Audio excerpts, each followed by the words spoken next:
Bueno, pues si os parece, solamente voy a introducir esta comparecencia trasladando mi agradecimiento tanto a la vicerrectora de la Universidad de Sevilla como, por supuesto, al decano de esta Facultad de Ciencias Económicas y Empresariales, que ha cumplido 50 años, ni más ni menos que toda una historia al servicio de la sociedad, formando magníficos profesionales en el ámbito académico que se han incorporado a la vida empresarial, a las administraciones públicas, a todos los entornos, no solamente andaluces, sino también, por supuesto, de fuera de Andalucía. Y, como siempre, yo creo que la Universidad Española, la Universidad de Sevilla, merece el reconocimiento del conjunto de la sociedad y, fundamentalmente, de aquellos que hemos tenido la suerte de formarnos en el ámbito universitario en una institución como esta. Creo que todos podemos agradecer a nuestros profesores, personas que no solo se preocupan de transferirnos conocimientos, también valores, también lo que significa la calidad democrática y, por otra parte, que al final seamos capaces de contribuir a que los ciudadanos pongan también sus capacidades al servicio de todos, al servicio del bienestar. De eso se trata y creo que esta universidad, que esta facultad, es un ejemplo de lo que significa esta tarea entre la gente joven y ojalá que todavía por muchos años tengamos la capacidad justamente de disfrutar de jóvenes andaluces, sevillanos, que se hayan formado dentro de estas paredes y que hayan podido compartir y generar ese conocimiento fuera de Sevilla, de Andalucía y, si me permitís, también aportándolo también al debate internacional. Esta es la razón que me hace estar hoy aquí, hablando de algo tan importante como la economía e intentando contribuir desde el Ministerio de Hacienda a un debate siempre que necesita del conocimiento experto y de la aportación también de todos los profesores, de todos los académicos que se articulan en torno a las instituciones tan importantes para la sociedad como es la universidad.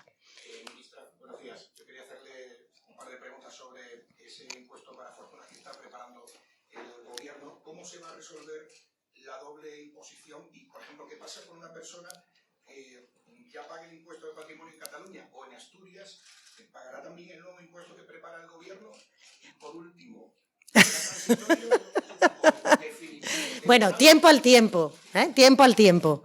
Yo creo que es importante lo que hemos transmitido durante estos días, que hemos dado a conocer a raíz de la actualidad política que se ha generado con motivo de que algunas comunidades autónomas, entre ellas Andalucía, habían anunciado la eliminación del impuesto al patrimonio, un impuesto que grava la riqueza y, por tanto, este debate se ha puesto de actualidad. El Ministerio de Hacienda llevaba semanas trabajando en esta materia y se conocerá en su momento y se darán respuestas a todas las preguntas que usted acaba de formular. Lo único que le puedo confirmar es que efectivamente hemos solicitado, hemos pedido que en este momento de guerra, en esta situación que vivimos con motivo de la invasión injustificada, que hay que denunciar siempre que hablamos de esto, de Putin sobre Ucrania, tenemos que ser capaces de acompañar a la familia, al tejido productivo, para que los efectos de esta guerra, efectos económicos, tengan el menor impacto posible.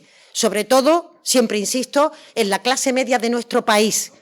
La clase media de nuestro país es la que relativamente, proporcionalmente, mayor contribuye al sostenimiento del estado del bienestar. Y, por tanto, tenemos que ser capaces de pedirle un mayor esfuerzo, una mayor aportación a los que tienen más capacidad económica. Lo hemos hecho con las empresas energéticas, con las petroleras, lo hemos hecho también con la banca y ahora también se lo solicitamos a los grandes patrimonios o a la gran fortuna. Se trata de eso, de que efectivamente se pueda traducir ese mayor esfuerzo en financiar ayudas que tenemos que dar para el transporte gratuito, para que la luz de todos los ciudadanos, con la bajada del IVA, baje también el importe final que tenemos que pagar a fin de mes para combatir la inflación, los 20 céntimos de bonificación de la gasolina, el incremento del 15% en el ingreso mínimo vital, las becas de 100 euros al mes de aquí a final de año para que los estudiantes, ya que estamos en la universidad, mayores de 16 años no se vean obligados a tener que abandonar sus estudios porque sus familias necesiten un apoyo adicional y, por tanto, tengan que ponerse a trabajar. En definitiva, creo que entre todos estamos saliendo de esta crisis de una forma distinta a como se hizo en épocas pasadas, en las que, como siempre, se creó desigualdad y se acentuaron las diferencias sociales. Ahora lo que pedimos es justamente que los que tienen más capacidad contribuyan en mayor medida. Ese es el espíritu del impuesto y lo conocerán ustedes cuando lo presentemos una vez que el Ministerio de Hacienda lo traslade a la opinión pública, serán los primeros en conocerlo. ¿Y sabe ya qué rentas, a partir de cuándo? Insisto en que cuando ya lo traslademos a la opinión pública serán ustedes los primeros. Ministra, a mí me gustaría saber su opinión sobre ese debate que se abre también sobre la armonización o centralización de los tributos autonómicos. Ha sido usted consejera de Hacienda en Andalucía, no sé cuál es su opinión en este sentido, si cree que ese debate se debe abrir ahora o no, porque también está vinculado a la financiación autonómica, un asunto que tampoco se ha abierto y es verdad que hay muchas conversaciones de presidentes de distintos colores políticos al respecto. Sí, me parece muy interesante el debate que usted plantea. En primer lugar, porque hay que diferenciar que una cuestión es la armonización y otra distinta es la centralización.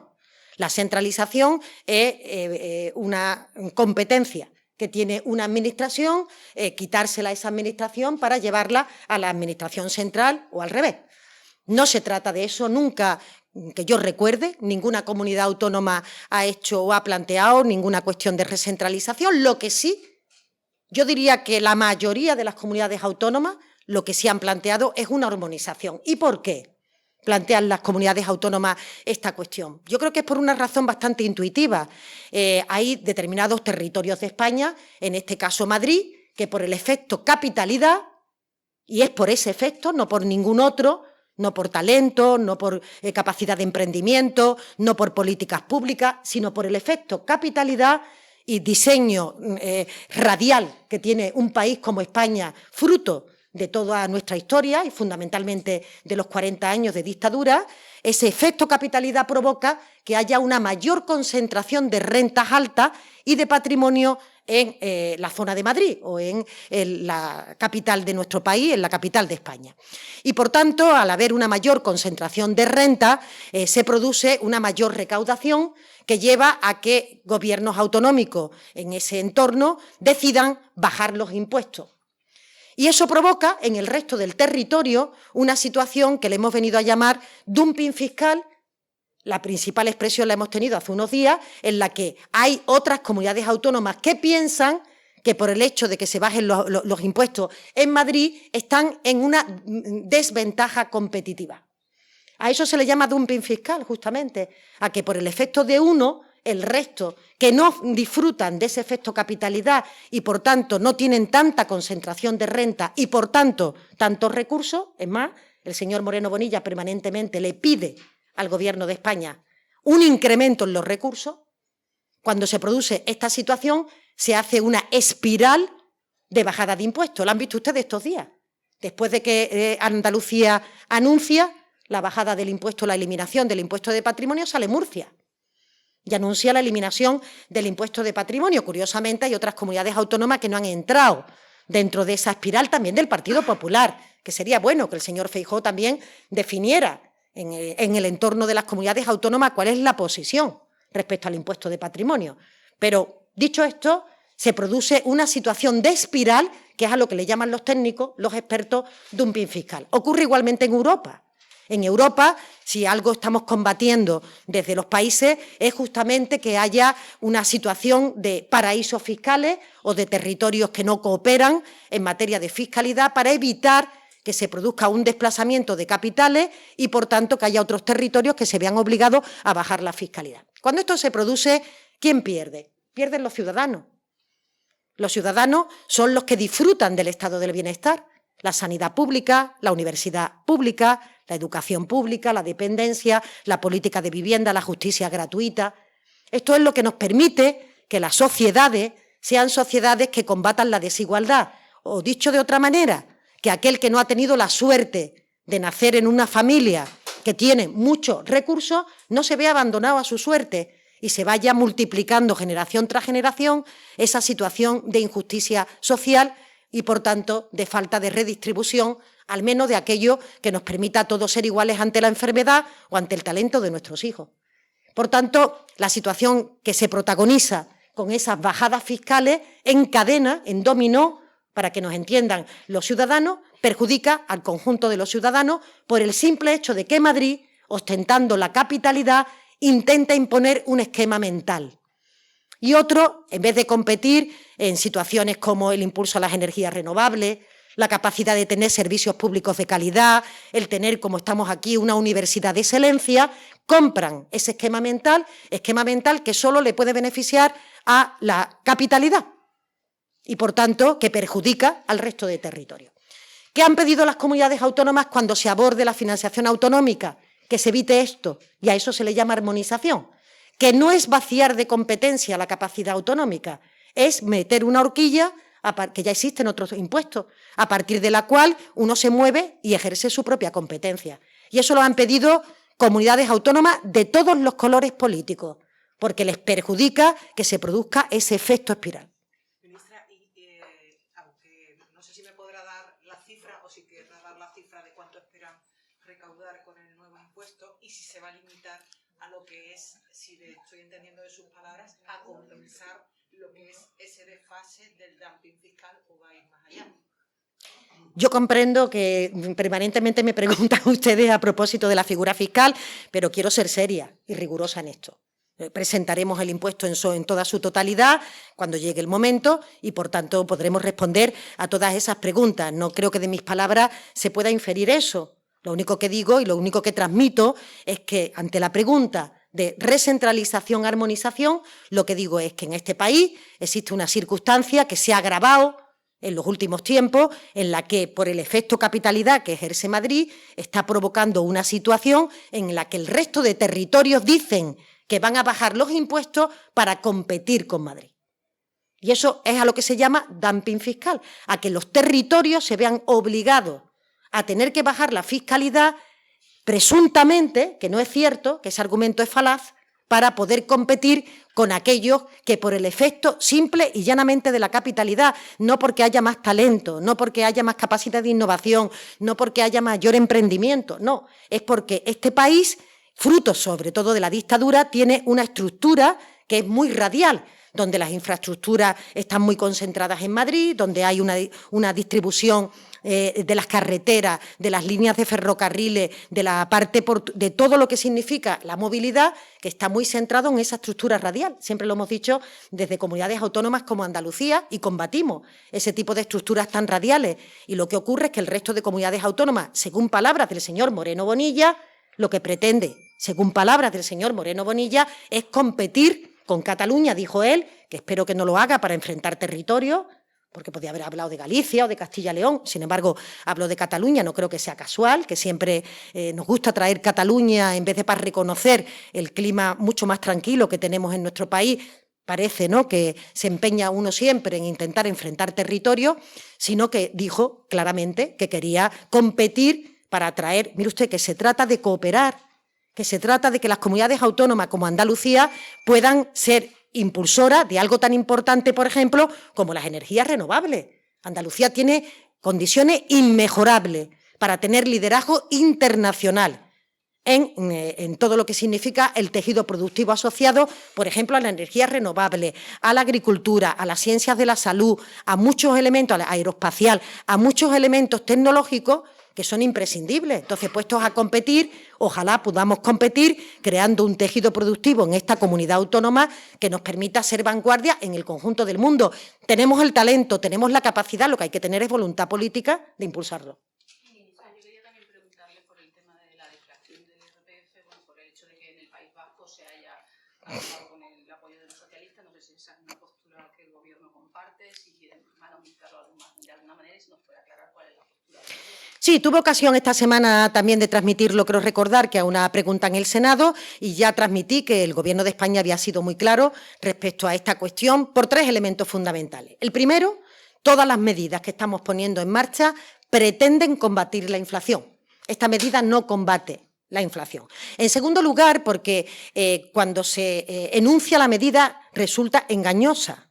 Cuando se habla de deflactar el IRPF a rentas por debajo de 40.000 euros, no se dice que esa rebaja de impuestos le afecta a todas las rentas, porque el IRPF se comporta como una escalera, tiene como escalones, y por tanto, si uno baja la fiscalidad en esos escalones, también se la está bajando a las rentas de 500.000 euros. por ejemplo, ¿no? Por ponerle un ejemplo. Por tanto, nos parece una medida que no es progresiva, todo lo contrario, que es regresiva. Y, en tercer lugar, también porque la política que está desarrollando, fundamentalmente el Gobierno de España, va dirigida justamente a proteger a la clase media, a los más vulnerables, para ello, por ejemplo, bajando los precios energéticos, el IVA de la luz o el IVA del gas, que es muy importante para también nuestro tejido productivo. Entonces, esas son las razones que nos llevan a pensar que hay que practicar una rebaja selectiva de impuestos, como hemos hecho con el IVA de los productos que le acabo de mencionar. Hay que pedirle una mayor contribución a los que tienen mayor capacidad económica y en cada momento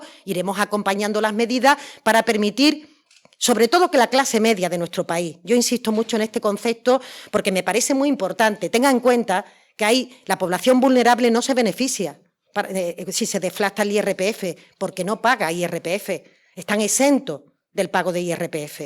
Y, por tanto, lo que estamos intentando desde nuestro Gobierno es que la clase media de nuestro país, que es la que contribuye en mayor medida al sostenimiento del estado del bienestar, se beneficie de muchas de las medidas, bonificación de la gasolina o bajada del IVA de la electricidad o del IVA del gas, pero además hacer un esfuerzo redoblado por los vulnerables, con el incremento del bono social, con el incremento del ingreso mínimo vital, con el incremento de las pensiones no contributivas. Por tanto, nosotros nos dirigimos al 98-99% de los ciudadanos de este país y, sin embargo, las propuestas que hace el Partido Popular benefician y protegen al 1% como mucho de los ciudadanos de este país. Y el último ejemplo ha sido el impuesto de patrimonio, pero previamente se posicionaron en contra de un impuesto a las energéticas o en contra de un impuesto a la banca. Siguen estando en contra del impuesto a la banca. Y nosotros estamos protegiendo al 99% de este país porque crisis puede haberla.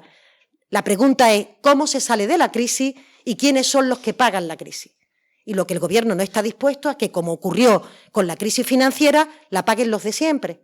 Los trabajadores, la clase media, los jóvenes con dificultad de oportunidades, ¿no? Tenemos que, entre todos, ser capaces de pedir en este momento que arrimen más el hombro a aquellos que tienen más capacidad para que nos beneficiemos el resto.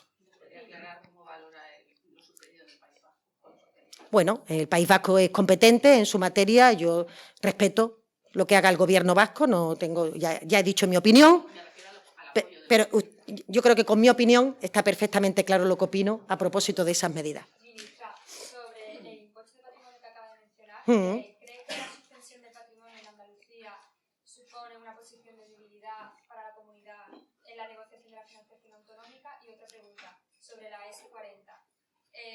¿Qué respaldo económico va a tener la S40 en los presupuestos generales del Estado? Bueno, en relación con la primera pregunta, yo creo que es de lógica y de sentido común.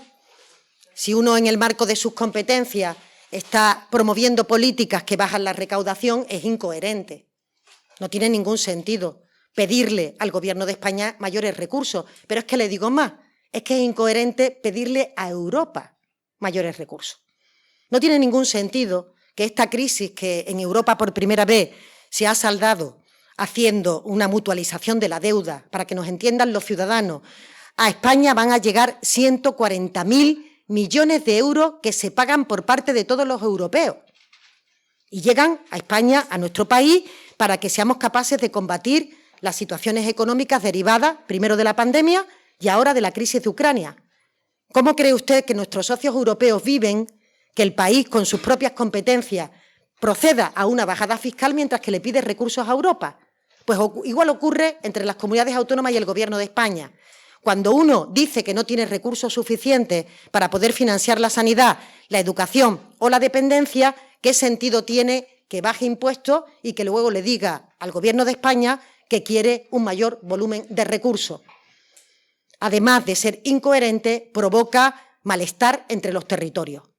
Y eso también creo que es muy importante trasladarlo, porque la unidad y la armonía en estos momentos entre los territorios de España es fundamental para que los ciudadanos sean los beneficiados de todas nuestras políticas.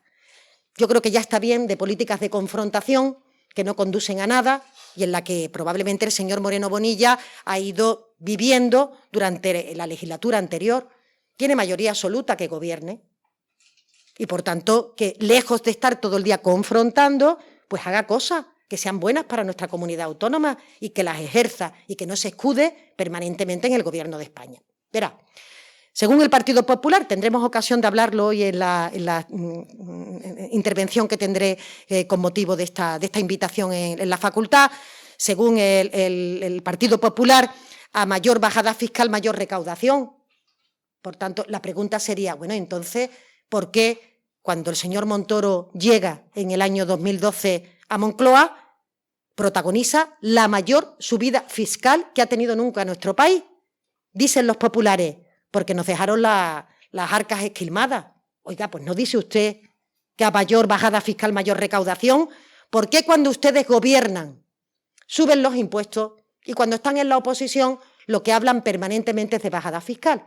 Curiosamente, el señor Moreno Bonilla, el problema no es que suba o baje impuestos, el problema es que le baja los impuestos al 0,2% de los andaluces a costa del resto de los andaluces.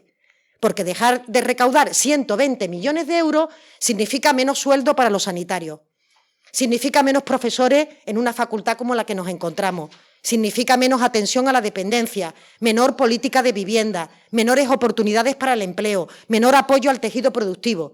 La pregunta es, ¿por qué se le baja los impuestos a aquellos que tienen mayor capacidad de contribuir cuando eso está contra nuestros principios constitucionales? Por tanto, esa es la pregunta, no es tanto si se suben o se bajan. ¿A quién se le suben o a quién se le bajan? Es la pregunta importante que nos tenemos que hacer siempre que hablemos de fiscalidad. Ya la última porque me van a matar. Y en relación con la segunda pregunta, a mí me parece una magnífica noticia que un proyecto emblemático para esta ciudad y para esta provincia por fin, ¿no?, pueda tener una perspectiva y pueda tener unas posibilidades de viabilidad reales, como las que se han planteado después de un estudio riguroso que se ha hecho por parte de los técnicos, donde dicen que la mejor alternativa en este momento es la que le acabo de plantear. No tengo duda que todos los trabajos que se requieran para el año 2023 estarán incorporados al presupuesto, que lo estamos elaborando, de la misma manera que le puedo confirmar a estas alturas de su elaboración que el presupuesto contemplará los 21 millones de euros para hacer posible la cofinanciación de la línea de metro de Sevilla. Recuerdan ustedes que es una competencia que no le corresponde al Gobierno de España, que el Gobierno de España participa para facilitar que se permita terminar, ¿no?, con toda la arquitectura que tienen las líneas de metro, que todavía quedan muchas. Comprometimos que íbamos a cofinanciarla y el presupuesto sí le puedo confirmar que tiene 21 millones de euros dirigidos a la línea de metro de Sevilla, y estoy convencida de que el Ministerio de Fomento, el Ministerio de Transporte, Movilidad y Agenda Urbana incorporará el dinero correspondiente, no tengo el detalle, pero el dinero correspondiente a todas las infraestructuras. Yo quiero recordar que desde que gobierna el presidente Sánchez, desde que tenemos presupuestos elaborados por este Gobierno, siempre se ha cumplido con el Estatuto de Autonomía para Andalucía. Dicho de otra manera, el porcentaje de las inversiones en Andalucía se corresponden con nuestro porcentaje de población. Siempre, cosa que jamás ocurrió durante la etapa del Partido Popular. Es bueno recordarlo. Muchas gracias.